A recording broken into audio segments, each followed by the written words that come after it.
All right. Welcome to the replay.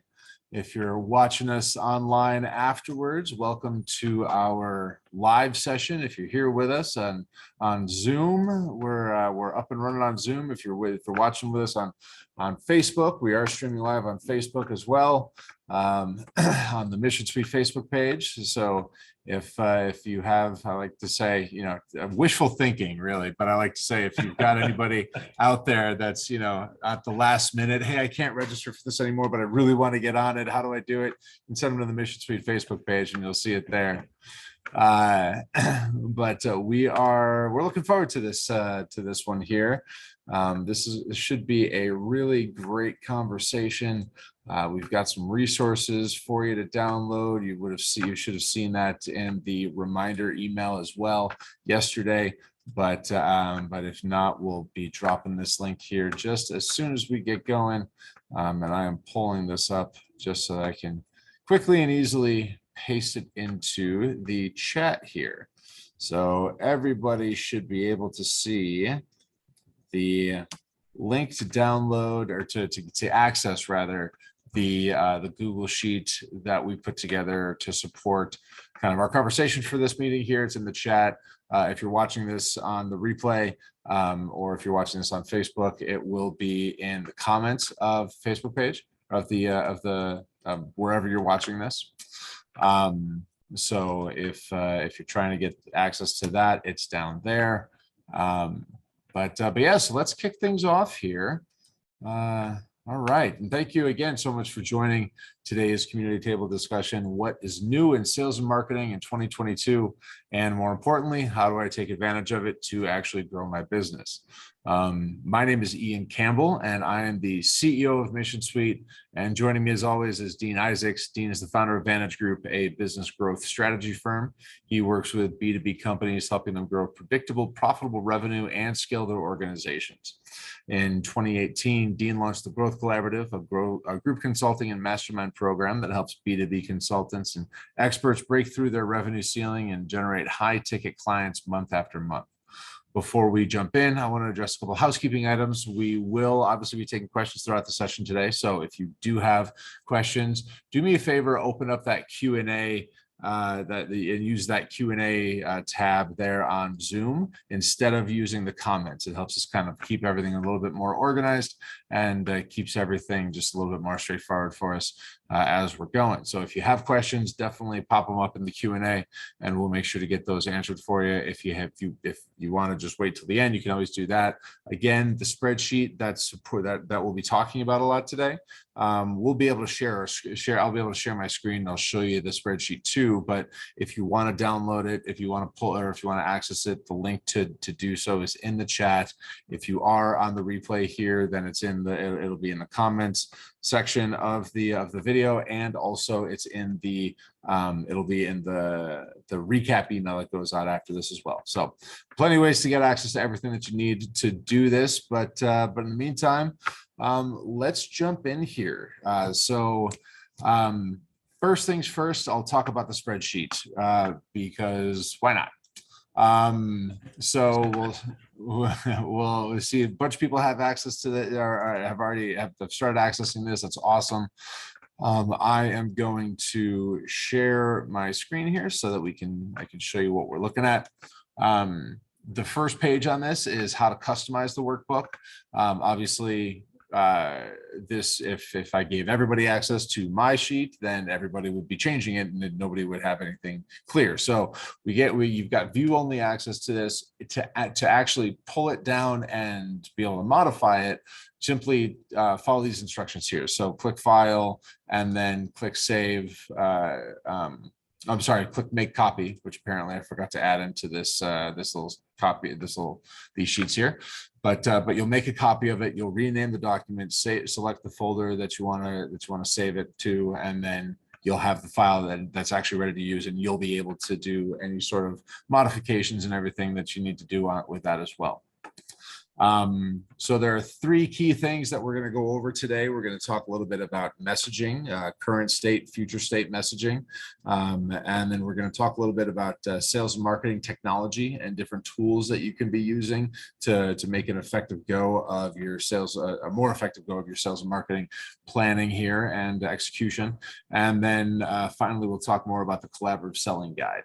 And we'll talk about collaborative selling versus consultative selling. Thank you, consultative selling. Yeah, right. And so we'll talk a little bit about that.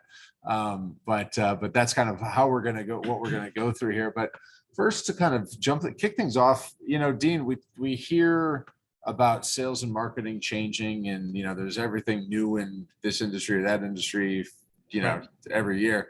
And this is, I think we've done a couple, what's new in sales, what's working right now, things like that.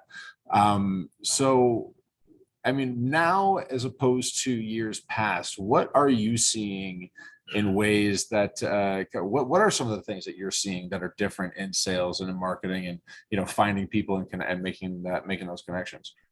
Yeah, like you said, what's new in marketing and sales? Everything all the time, right? It constantly evolves, it constantly changes, and there are so many quote unquote experts out there pitching their ideas. And sometimes when you boil it down, it's the same old stuff that they're saying, right? So, but I do think the truth is that buyers have changed the way they buy. And anybody that's heard me talk about this a lot, right? Buyers have changed the way they buy, right? They have access to information they never had 5 or even 10 years ago. And so they evaluate their solutions differently. They're further into the decision-making process before they ever raise their hand and want to talk to a salesperson, right? So fundamentally, that's changed. That dynamic has changed. And then you add on top of that, even let's take LinkedIn, for example. Prior to COVID, LinkedIn was a great place to go prospect, right? To build relationships, to message people, to do all this good stuff. And during COVID, people just flocked to LinkedIn. And because of that, LinkedIn actually changed the rules. They limited the number of outbound messages and connection requests that you can do to 100 a week. Before that, you could use a tool and send thousands of connections a week. Well, that became this noisy, spammy environment. And so they changed the rules. So because they changed the rules, it changed what works. And so with LinkedIn, you have to have a very different approach today. And I hear people say all the time, well, LinkedIn doesn't work. There's too much spam going on.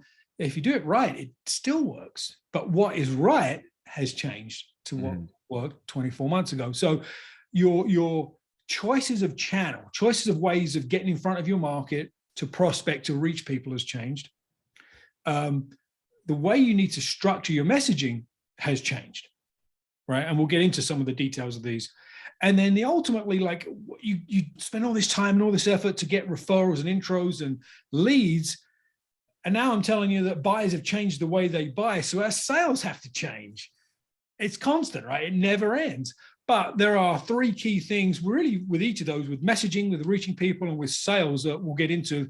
Something you can do today to change the results, to get better results with your marketing and your sales. So that's sort of how I look at it. It's an ever-evolving market, and an ever-evolving challenge to stay ahead of what you need to do to get results. Yeah, absolutely. So, and I know that we didn't include a LinkedIn thing in here, but of course, everybody's ears perked up at the I'm sure everybody's ears perked up at the mention of the name, because everyone's always wondering how to do better on LinkedIn. Right. So quickly, before we dive into this workbook here, can you kind of give us some insights and thoughts into how to make LinkedIn more effective? Yeah. Well, let me read you a message that came into my LinkedIn inbox about 30 minutes ago. And we'll let the audience decide if this is good or not, and then we'll go from there, right? So, hey, Dean, apologize if this is a bit of a bother. I promise not to keep pestering you, right? What an intro. After checking your profile, I thought you'd be a great fit for our free trial and thought it was worth connecting. Feel free, I love it. Feel free to book a 15-minute discovery call to see if our newest $7,000 offer will work for you. What part of that is good? So what was the tool? Did they just never said anything? I guess I have to go click on this person's profile and dig in and figure it out for myself, because clearly they don't want to share the secret, right? Right. So the only good thing that in this whole message is she got my name right. That's it. That's the only good thing in that message.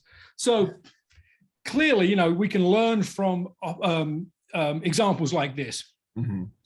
So when we get into messaging, I'll talk about personalization. Sure. Personalization matters on LinkedIn. It Right. matters on LinkedIn. So lead with value. You know that it's been talked about a lot, but what does value really mean? Mm-hmm. Share some insight. Share some insight. One of the things that I've seen work for consultants, for specifically anybody providing professional services, is to look at an individual's profile and find something of value to share. I noticed this about your profile. I'd love to share some insight. I noticed you're connected to that industry. I'd like to share some insight. Obviously, it needs to be a little more specific. Mm-hmm. But in that message, say, would you mind if I drop you an audio note with my thoughts? Very few people will say, no, don't send me an audio note, because now you've created curiosity. Right. You've led with value, something they care about. Now, the audio note is a feature on your phone, right? It's don't look for it on the desktop app, doesn't exist. It's on your LinkedIn mobile app. And then drop them a little audio note. 95% of audio notes that we send and my clients send get listened to. They get opened, and about 50% get replied to. That's a lot, right? It's almost like thinking about text messaging, right? 98% of all texts get opened. Mm-hmm. It's the same kind of psychology there. You see it, instant gratification, and you get an opportunity to build a relationship. With a voice message, you get to show your personality. You need to add a little value. Don't sell them anything. Don't hide a sales pitch in a value-based message, because they'll see right through it. We all see right through it. Right. So that's one thing that works really great on LinkedIn, is share a little insight, create a little curiosity around value, and ask if they don't mind if you share a voice message. Mm-hmm. That's a real great technique that's working on LinkedIn today. So just one little quick snippet versus trying to sell me some kind of $7,000 offer that I don't even know what it is. Yeah, right. Exactly. Don't do that. But the trial might be a good fit for you. Right. So, yeah. Right, exactly. Yeah. Oh, yeah. Excellent. Okay, cool. Well, then let's dive into the spreadsheet here. Let's dive into the workbook and talk a little bit about messaging. You know, again, messaging is something that we've talked about in the past, and we've kind of used broad strokes to, we've talked about archetyping, we've talked about all different types of things.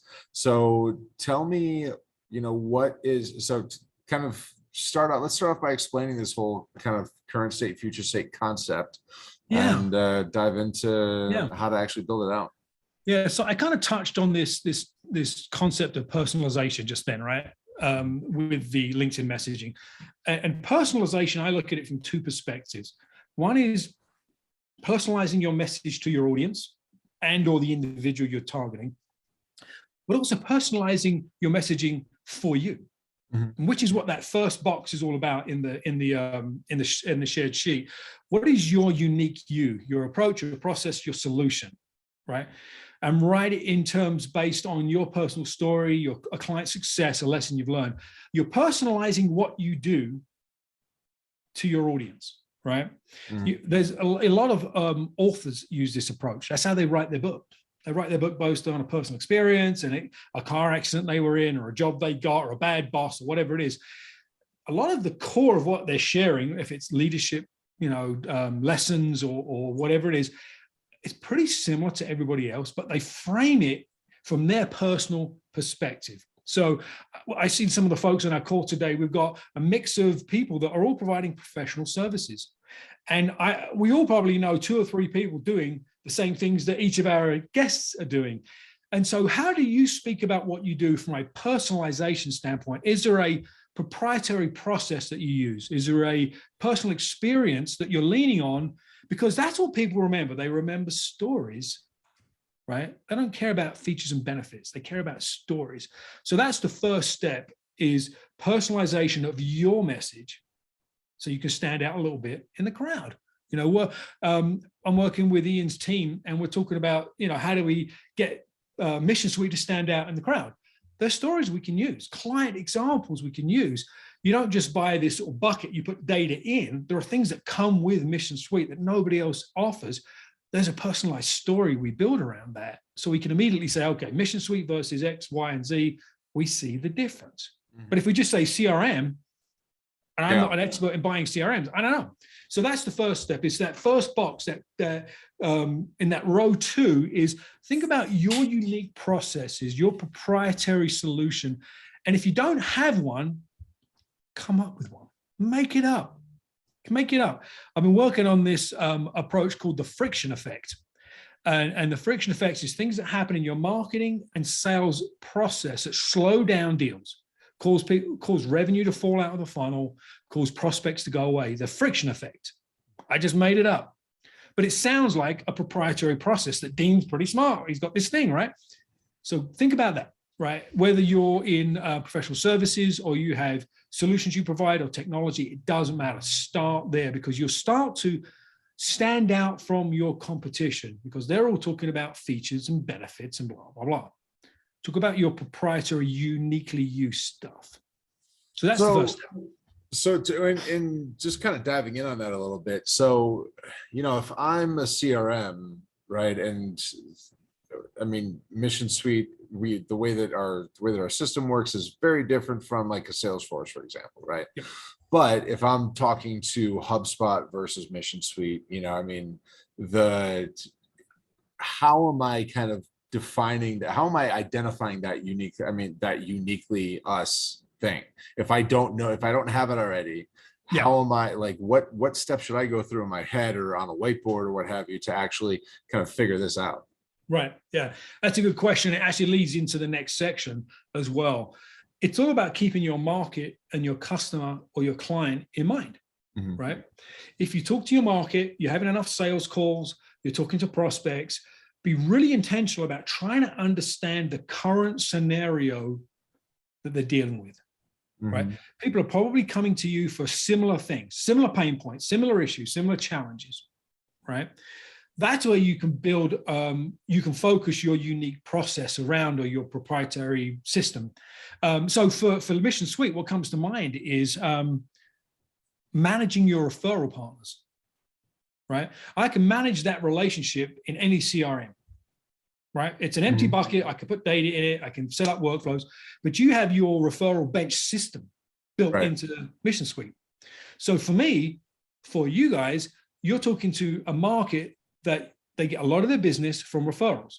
And we all know that managing lots of referral relationships is a challenge, right?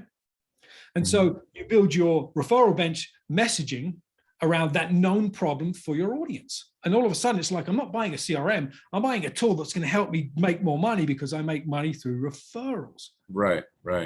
So that's the approach. So that whole concept of current scenario is really important. And the more you understand the problem that your market's facing from their perspective, not from us, not from the experts solving the problem's perspective, but from their perspective, and the language they use, the way they talk about it in terms of emotion, right? And all of that stuff drives the messaging.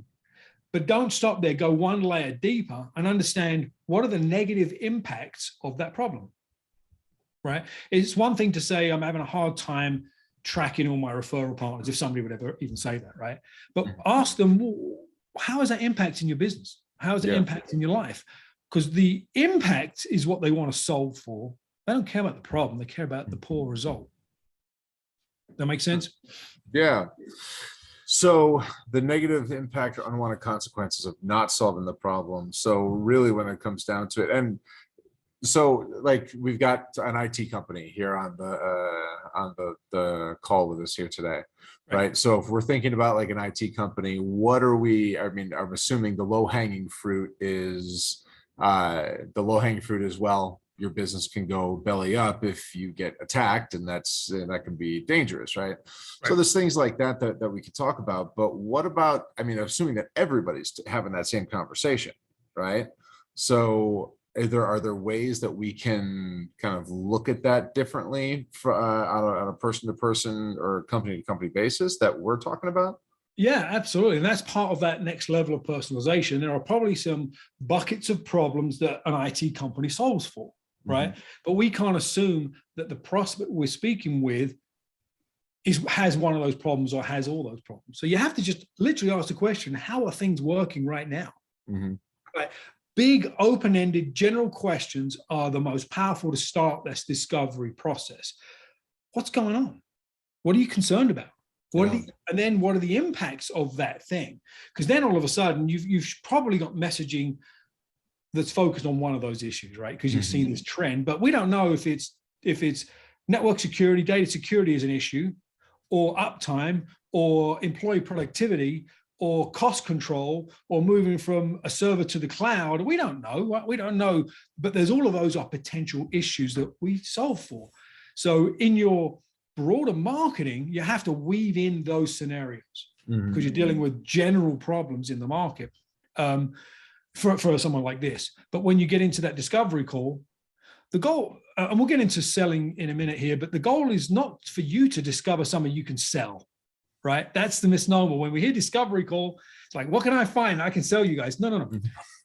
The collaborative selling process is all about helping them discover, not you discover. So asking questions like how are things working, what's going on, and what are the impacts will help you really focus your messaging. Yeah. Okay. Excellent. And so I see the next piece here is when we actually get into that future state. Yeah. So if we sort of take a step back and think about our marketing messaging versus a selling conversation, our marketing messaging, the absolute sweet spot of messaging is when you put some content out there, written, video, audio, whatever it is, and your market says, holy cow, Ian read my mind. That's exactly my problem. That's exactly how I think about it. And that's what I'm afraid of, right? That's the goal. So the more you kind of sort of tap into your audience, the more you'll be able to do that. But then with future state, it's the same thing. It's like, yes, that's where I need to be. That's the problem I need to solve. That's where I want, that's the result I want to have. So that future state opportunity is like, all right, so we've talked about this thing, this problem. These are the negative consequences of not solving this and not solving this now. What would you like? How would you like things to change, right? You have to ask these questions first before you gather the information, before you can build it into your messaging, right? So how would you want these things to change? What does that future look like for you? They probably have a good sense of what it feels like, what it looks like, and probably what the positive results are. The trouble is there's a gap between current and future state. Right. By asking those insightful questions about current state and future state, they infer that you know the answer. You can fill the gap. Your solution is the gap, but that's when they lean in. So to build that kind of messaging baseline, you can use that in your marketing. So you've got to get that feedback right from the market. Yeah. And it seems like this is also kind of, this is an interesting transition to go from marketing and kind of lead generation and prospect attraction into the selling process too, right? Because I mean, some of these things, like after you've done business with 15, 20, 30, 40, 50 people, you kind of get a feeling for what the future state looks like. And then you can kind of leverage that. But, you know, especially if you're just getting started, if you're early in the business, you know, I mean, I know there's some folks here that have been around in their business for less than a year, you know, I mean, so if you're at that stage, then asking these questions does help you get into that sales process too. It totally does. And the beautiful thing about being new in business is that you can ask dumb questions and it's okay, right? If you're perceived as the expert and you've been around, it's like, maybe I shouldn't ask that. So be a new guy. It's okay to be the new guy. And even if you have been in business a long time, it's okay to still get that feedback from your market. It's so important. So the more conversations you have with prospects, with clients, with strategic partners, referral partners, just ask these questions consistently and document the information. And the other thing is just listen online. Right, social media is a really powerful listening tool. So if your market is on LinkedIn, for example, right, look at what your competition is talking about. See what content they're putting out there, and see if that messaging and that content is eliciting a response. Are they just yelling into a black hole, or are they getting comments, likes, shares?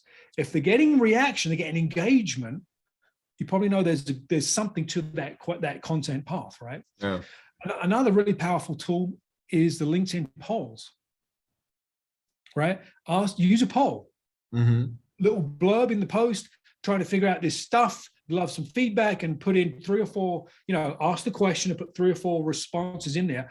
Polls were working really well, and LinkedIn likes polls right now. So they're showing them to a wide audience. Okay. Right.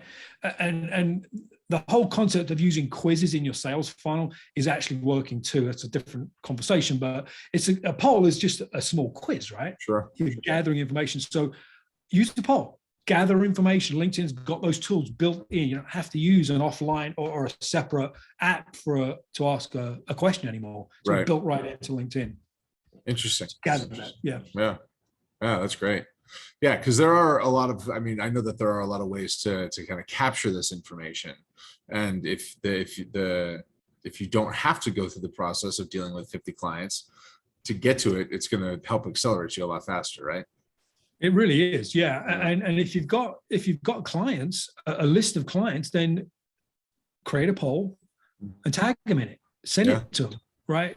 Do it all right there in LinkedIn, because when people see somebody has responded to a poll, they're more likely to respond to a poll. Very so true. your friends and colleagues will probably respond if you ask them directly, and it builds some momentum as well. So that feedback is critical, and ask questions about current problems. Like we talked about earlier, marketing and sales is changing because the way our modern buyer is changing. So that's current state, right? For our situation, it's current state. So ask current state questions, and then ask future state questions. What are goals? What are the outcomes that you're looking for in business? Whatever frame up the questions for your business, and then use that information. Start to use the voice of the customer. That's a term that's used in marketing quite a lot, right? Voice of the customer. But I think, especially in smaller businesses, we sometimes get disconnected from that. We're expected to have all the answers all the time. Yeah, very much so. Your clients have all the answers. That's where the magic is. Right. Absolutely. So speak a little bit to the positive. I mean, I feel like this is relatively self-explanatory, but just so that just to make sure that we cover everything here, speak a little bit to the positive results and impacts. Yeah. Don't assume it's a money thing. I would say start there, right? Not all business owners and executives are driven by dollars and cents. That's somewhere in the top 10, top 5, but it's not necessarily everything. So one of the things I recently joined a mastermind group, and the leader of the mastermind group basically got me to sign up for a pretty expensive program for one thing. It had nothing to do with me making more money. It had all about me getting some time back. That was the thing I was going to gain from this group, was to learn how to get some time back. It wasn't a time management thing. Sure. It was a structuring my business and some offers thing. And that was the thing that got me to spend some money. So you have to ask the question, what's the impact?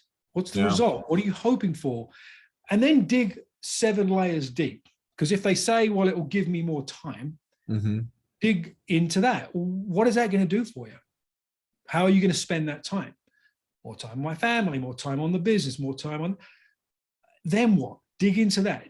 Go 7 layers deep, because the first response is rarely the thing that's really driving the decision. Right? If it is a money thing, well, we can make more money. We can improve our cash flow and profitability. How's that going to help? Yeah.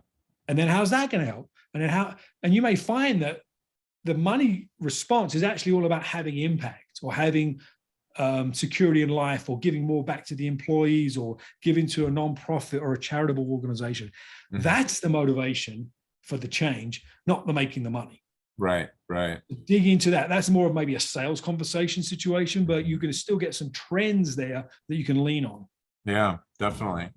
And I mean, one of the most impactful ways that, I mean, just asking the question why, right? I mean, I remember we've all, I'm sure most of us, if not all of us, have heard of this Simon Sinek start with why thing.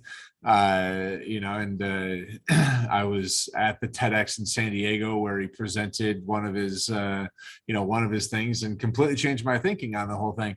But on kind of getting to a message and whatnot. But if you can ask why, what is it, 5 times or 6 times, and if then you can get to a point where they stop answering and they're not able to answer anything further, then then you're able to really identify what the true impact, right? Because if money's the problem, then then there's not a problem, right? I mean, it's the real issue is what the money does for us. So yeah, and it really it applies to both the current state and the negative consequences, right, and the future state and the positive outcomes, right? You need to do both, because if it's a money thing, the current state is we need to make more, we need to close more deals, we need to make more money, and you dig into the why, you may find that there's something else out there that they really are trying to get to, but money is the path to achieving that.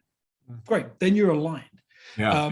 And if you do that enough, you'll start to see some trends. If you're working with similar businesses, similar types of business owners or executives or buyers, you will start to see some trends. And it's behavioral trends, not sort of functional trends, right? Nobody cares about your features and benefits. They don't care less. But everywhere we look, it's try my trial for $7,000, and it's features and benefits stuff. But everybody's saying that. That's why there's so much noise on LinkedIn. They're all using the same crappy formula. Absolutely. And, you know, it's interesting because, again, it's something that you can kind of circle, or you can bring this into kind of a circular pattern when you're having conversations with people, from what I'm seeing. Right. Because, I mean, to the point that you made about positive results and feeding back into negative issues, you know, negative consequences. I mean, that's a big thing, because there's a lot of things there's a lot of positive results that people might be looking for, the negative of which they never would have thought about dealing with, right? Because so if you ask them, you know, what's keeping you up at night, worst sales question ever, right? You're right. You get this long list of just things that are a pain in the butt, problems. Some of them are going to be a higher priority than others, but unless you get into the impact, you don't get into the urgency. And without urgency, you don't get prioritization. And so one of the questions to ask is, if you, let's move forward. Let's assume you're in a sales conversation, right? Or a discovery call, and you get all this stuff, right? Current problem. Here's the impact, here's the impact, here's the impact. One really easy question I like to ask is, what is the one thing you've got to solve in the next 90 days? Right. That's it.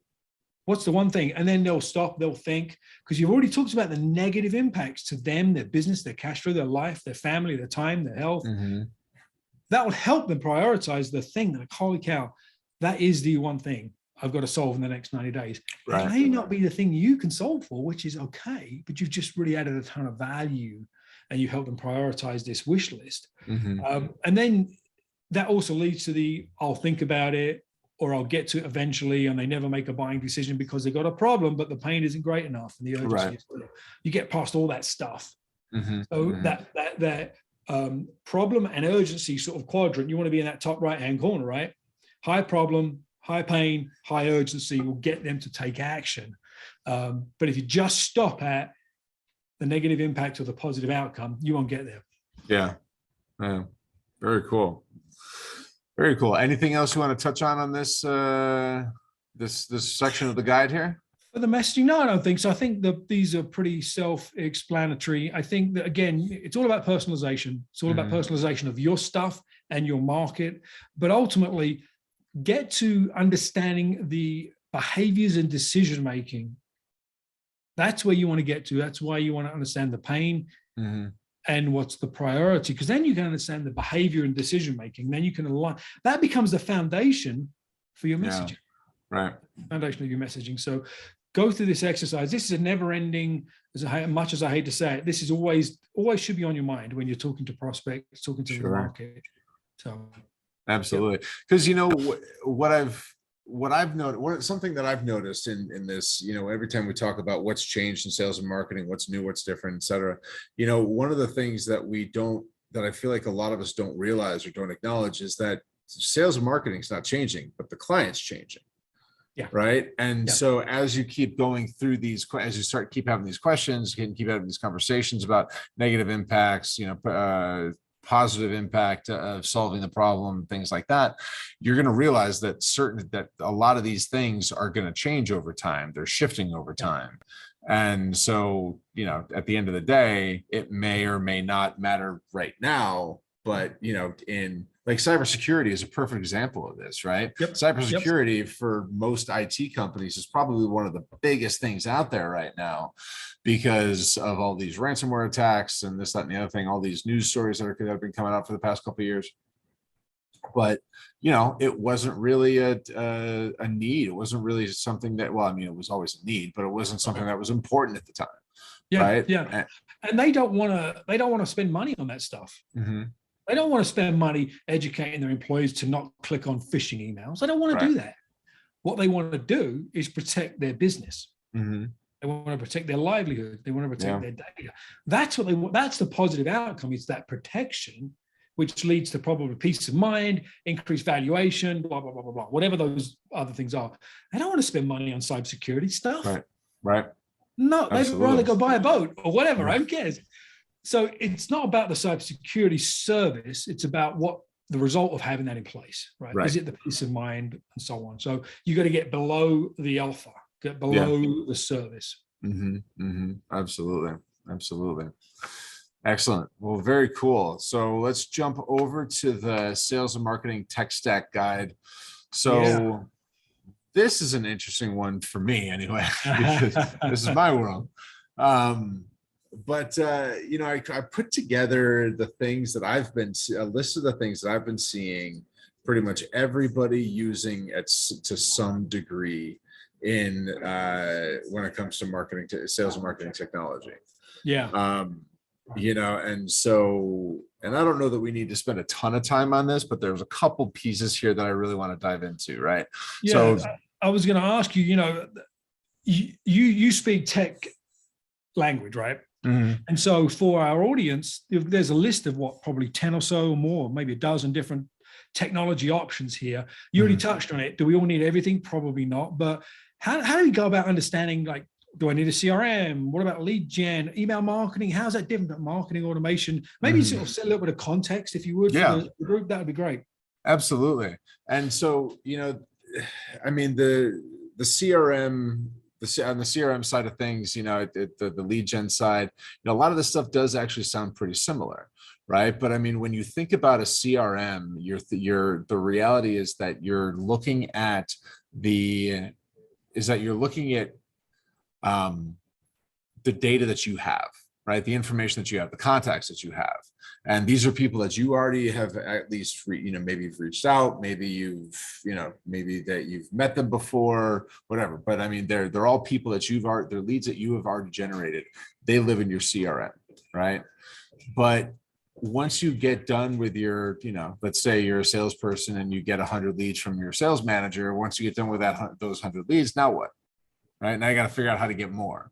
And so before, I mean, you and I have both been doing this long enough to remember the days when it was literally the yellow pages sitting on our desk, and we just would go down and, we'd have Rolodex cards and write down the people that actually talked to us for more than 3 seconds. And, they would go into a stack, and then you just work the Rolodex and whatnot over and over and over again. Fortunately, now there's a lot of easier things that are out there. So there are tools out here, and I'm gonna kind of fill in a couple of these real quick, because there's Hunter.io, and this is a great way to connect to take a look at somebody's website.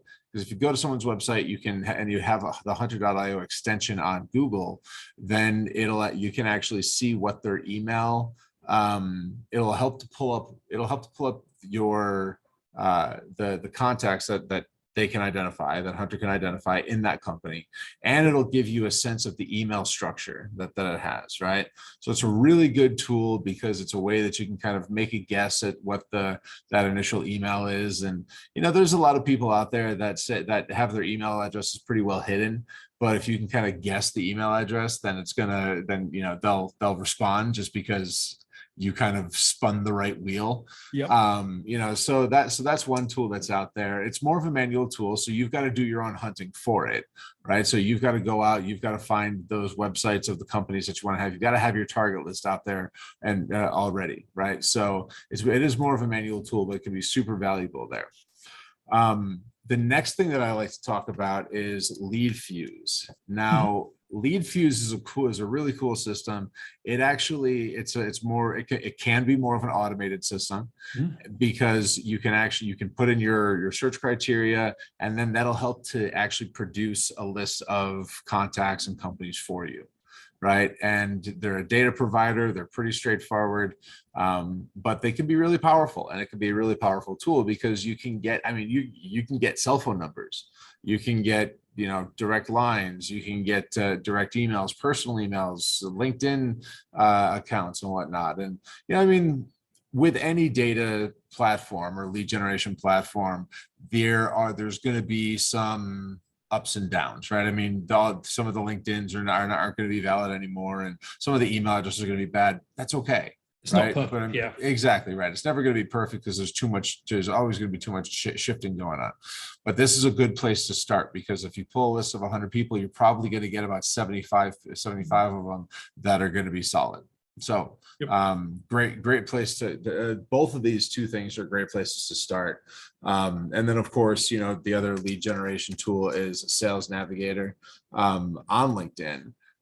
Personally, as far as I'm concerned, I prefer LeadFuse to Sales Navigator, just because LeadFuse doesn't kind of shifts quite as much as Sales Navigator does, being just through being owned by a social media company, right? That's going to happen.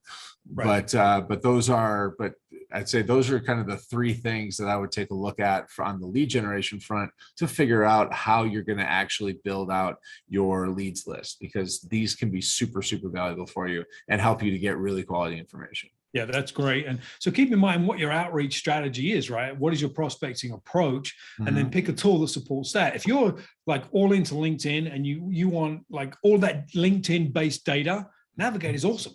But if you're doing some omni-channel, multi-channel outreach, use LeadFuse, because you're going to get those other sort of data points as well. So think about your approach. Yeah. And the nice thing about LeadFuse, at least, and I think Hunter has a connection to it too, is that there's a tool called Zapier that connects platforms. So, for example, LeadFuse can feed into your CRM, or LeadFuse can feed into your social media, cold outreach, other cold outreach tools, right? So things like that you can utilize. Email marketing, everybody knows it. Email marketing, we've talked about this before. It's still it is still the highest ROI out there, as long as you're doing it the right way. And that means that you're not taking a list of 10,000 people and dropping it into MailChimp. And if you're going to do something like that, use MailChimp, because Mission Suite doesn't want that many cold emails going out. But you're not just blasting cold emails like a newsletter to a bunch of cold people through a third-party system, right? You'll end up getting blocked by the third-party system. You'll still have access, but you won't be able to actually send any emails. You get flagged. Yeah, exactly. And so there's those kinds of problems there. But email marketing still has like a 40% ROI. So if you can actually build your list and focus on getting people interested and engaged and willing and interested in signing up for something to build your list, then all of a sudden you're in a position where you can start to see some things come up. It's not a tomorrow deal, but it's something that over time you can really see a lot of value out of. Yep. And when we talk about email marketing, that really is newsletters and kind of blast emails, promotion emails, things like that. With marketing automation, on the other hand, this is where we get to be a little bit more intricate, right? And so you may have heard of to the people that are on the call, we may have heard of things like Marketo, HubSpot, obviously Mission Suite does this. There's a bunch of different tools that are out there, but marketing automation, really at the end of the day, what it does is you build a journey, right? And you get to build that buyer's journey that Dean and I have talked about so many times. And it can be a series of steps that all starts with a single point, right? A single touch point, single opt-in, whether it's download this white paper or whatever it might be. And then you send them the white paper, and then you offer something of a little bit more value that maybe has a little bit more, that's a little bit more focused on maybe you get their, so just their email address, you get a first name and a company name as well, things like that we're able to do. So marketing automation is a tool that you're going to use to really kind of create a flow that you want them to go through, and that's how you're gonna build that. So it's always, I mean, I'm a firm believer that it is always a good idea to have some sort of marketing automation tool in place. There are again, there are hundreds of them there that are out there. You know, one of the things Mission Suite does, I mean, Mission Suite pulls all this stuff together into, most of the stuff together into one tool, which is one of the things that I've always liked about our system. But there are other tools out there that are maybe going to be more in line with some other things as well. And so if you ever want to, you're looking for something, and you want to, Marketo is something like three grand a month if you want, so you can do a Google search for inexpensive alternatives to Marketo. you'll find other options too. Yeah, there's a lot of options.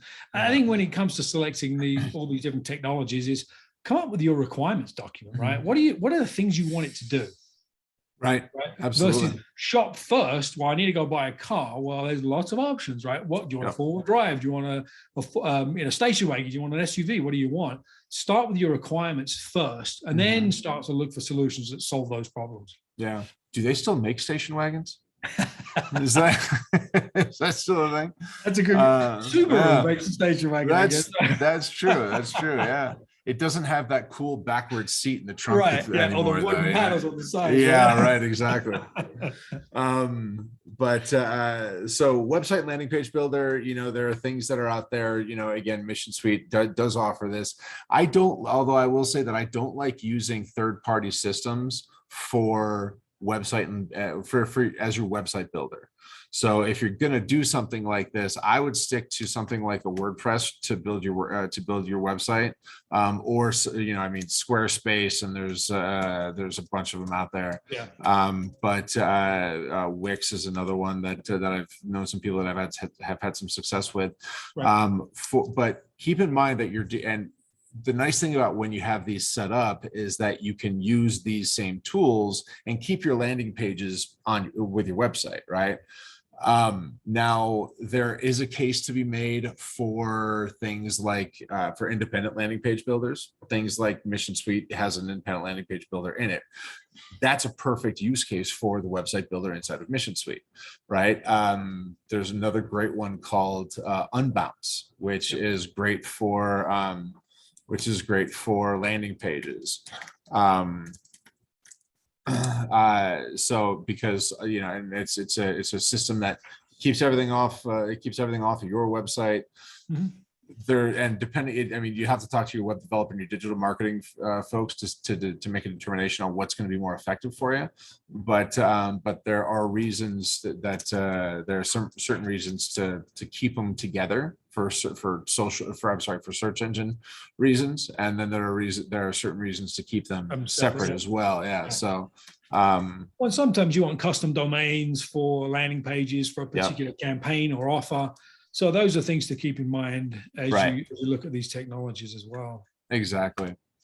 Now, cold outreach. This is something that, and I want to make sure that we're kind of cognizant of time here too. I don't want to suck up too much oxygen, but cold outreach is another interesting one because we talk about cold outreach and people are really concerned about spam, and rightly so.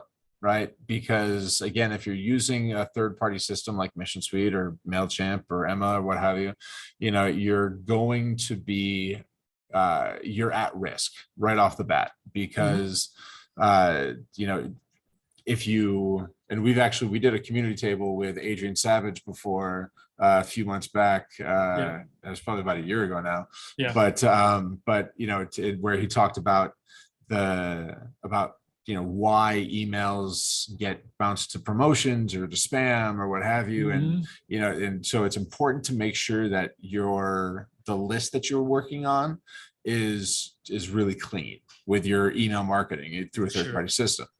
Cold outreach, on the other hand, is still legal in accordance with canned spam laws, but you're technically not supposed to do it through a third-party system. So right off the bat, you're breaking terms and conditions. Yep. But second of all, so there are tools that are out there that will actually connect directly to your email platform, and it will actually send those emails out for you. So it'll connect to MailChimp, it'll connect to Gmail, it'll connect to Outlook, things like that. So there are tools like Woodpecker that it's woodpecker.co, if I remember correctly. Well, I'd say just do a search for Woodpecker and cold email. There's Alfred does have email in there. There's Lemlist is another one for cold email. And then the other thing here, and because we all know that we shouldn't be doing, too much automation on LinkedIn. Right. But there is still a place for it, right? I mean, if you find something that's working, then, like we stumbled upon something that was working. So it's a good time to automate that. And so there are tools that are out there. And the one tool that I always recommend people use for LinkedIn is Alfred. Yep.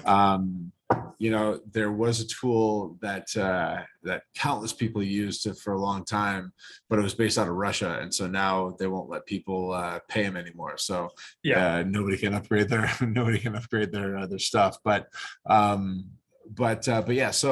using something like Alfred is a great tool. It's a good system to utilize. It is and it's a system that it'll connect to LinkedIn. You can send out a connection request. You can actually engage with people's profile too, right? Which is kind of cool. So it's not like you're just kind of out of the blue, but people see that you visited their profile, stuff like that. There's what's the duck one? Do you remember the? Yeah, I don't remember what it's called though. But then there were a couple others that I can't remember off the top of my head, but definitely, I mean, I would say take a look. Look up some LinkedIn automators. Some are going to be are managed by others, and most of them are now managed by you directly when you're using them. Mostly because managing them for other people leads to the automated messages that Dean's describing. Yeah. So when you're yeah, exactly. Yeah. So just for the sake of time here, I think the moral of the story is think about what your prospecting and sales process is, right? Understand which channels you're going to use consistently, LinkedIn, email, text messaging, whatever it is. And then back into your sort of requirements document, right? Do we want a few separate platforms all together? Or are we going to buy one platform that does them all? Right. So think through that process. Otherwise, it's overwhelming. Sounds you got a furry friend there. I do. Yeah. Yeah. He came to the office with me today, and he's a 25-pound hardcore guard dog. Yeah. Big scary dude, right? Exactly right. But yeah, and that's exactly right. I mean, it's important to make sure that you know what you want to be doing. But realistically, it's in some way, all of these tools should be represented at some point in your tech stack, right? Yeah. So, I mean, at some point is the important word phrase there, right? Because you want to make sure that you've got a CRM first, you've got your lead gen next, and then you've got your email marketing, and then add automation to that, right? Because trying to do it all at once, it's gonna and the Mission Suite again is a tool that can do this all at once. That's a one sign up, and you've got access to all of it. But the challenge to that is that now all of a sudden you've got if you try to actually implement it all at once, now you've got this overwhelming system. So yeah, it's tough for adoption. Yeah, buy Mission Suite, but just have a plan, right? Implement it in stages. That's right. Exactly right. All right. So let's talk a little bit about the collaborative selling. Yeah. So we've got a few minutes just to cover this, and we can spend some more time and maybe another day on this as well. So what's changed, right? Let's go back to the context of today's discussion. Is what's changed? Well, most people use some form of collaborative selling, right? I'm sorry, consultative selling. Excuse me, consultative selling. I did some research on consultative selling, and apparently it's been around since 1970. In a while. Wow. In a while. So do we think that buyers have changed the way they buy since 1970? Yeah, probably, right? Now, at the core of consultative selling, it's being a consultant, being of value, sharing ideas. That doesn't change. But here's the thing. Consultative selling is really about me asking these insightful questions to be the consultant, to bring solutions, some ideas, so I can sell you something. That's the core of it, right? Mm-hmm. And that's fine to a point. But because buyers have changed the way they buy, they've done their own consulting, their own research. They've already got a good sense of what the solutions are and what you can do for me. So we don't have as much leverage in that conversation as we used to because they're educated. Mm-hmm. So I'm advocating this approach. It's been out for a while, but I think it's really more appropriate now than ever, is the collaborative selling approach. So consultative is sort of like direct head-on selling, ask questions, discovery, sell something. Mm-hmm. Collaborative selling is, instead of selling across the desk, we're going to walk around and sit in a chair next to our prospect and sell side by side, mm-hmm. right? And then you have to take, especially in the early discovery stage, take your own goals and results out of the conversation. So when we do discovery, we're not trying to discover something to sell. We're trying to help them discover what's going on in the business, mm-hmm. really understand the current state, the problems, the future state, associate the positive outcomes. When you think about it from that perspective, we're helping them discover, not us. It's a whole different type of conversation. Disconnect from the outcome, right? Because sometimes we're not the right solution, and that's perfectly fine. And if you take that approach, it changes the tension in the conversation, because buyers have tension with sellers.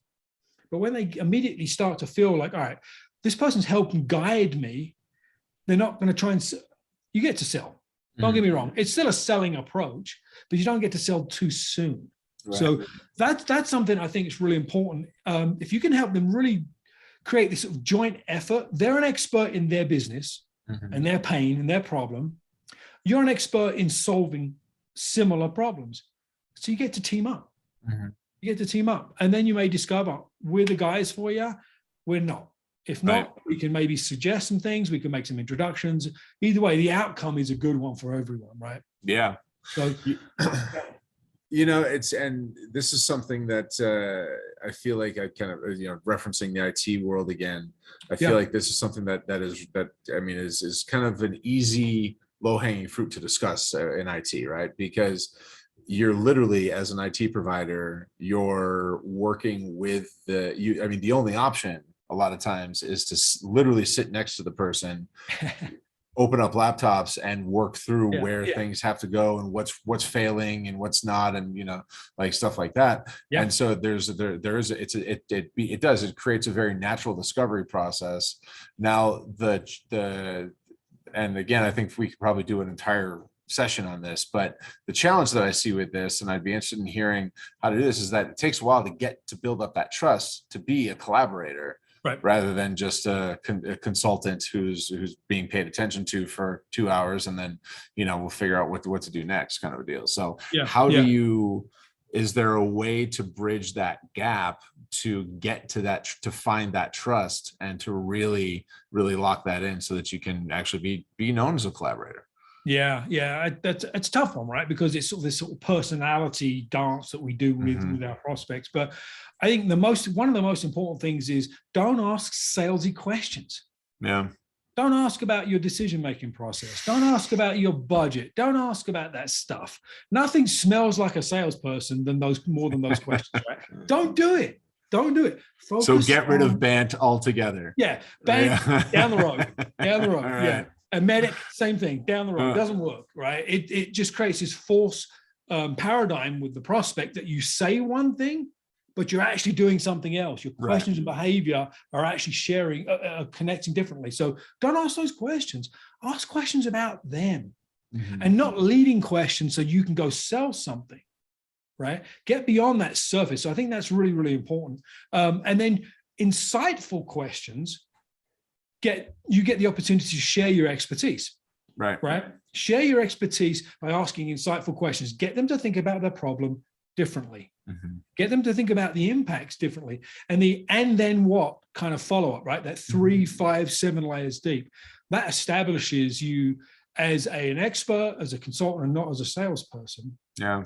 That go through that first. And I know we're right at the top of the hour, but one more thing I want to leave on this collaborative sales process is figure out, get them to talk in terms of the non-negotiables, the features, facts, benefits, whatever around the solution. What are the must-haves for the solution?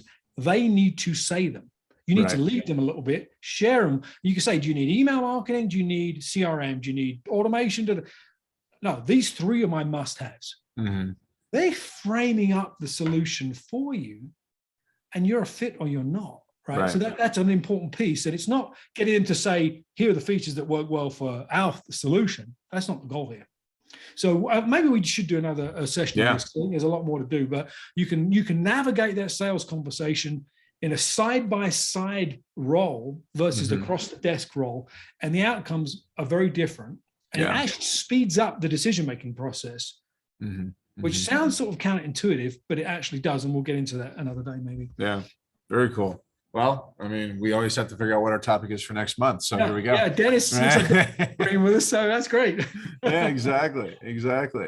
Well, this has been great. I mean, you know, if having the if there's one thing to take away from this conversation on this one is kind of tough though, but it is. But I would encourage anybody, you know, first of all, definitely pull down that workbook, save it on your own, and then, you know, use the different sections in that to actually kind of build your stuff, build out your, you know, identify your tech stack, identify things that you might be interested in, and identify, you know, like your uniquely you proposition and those types of things.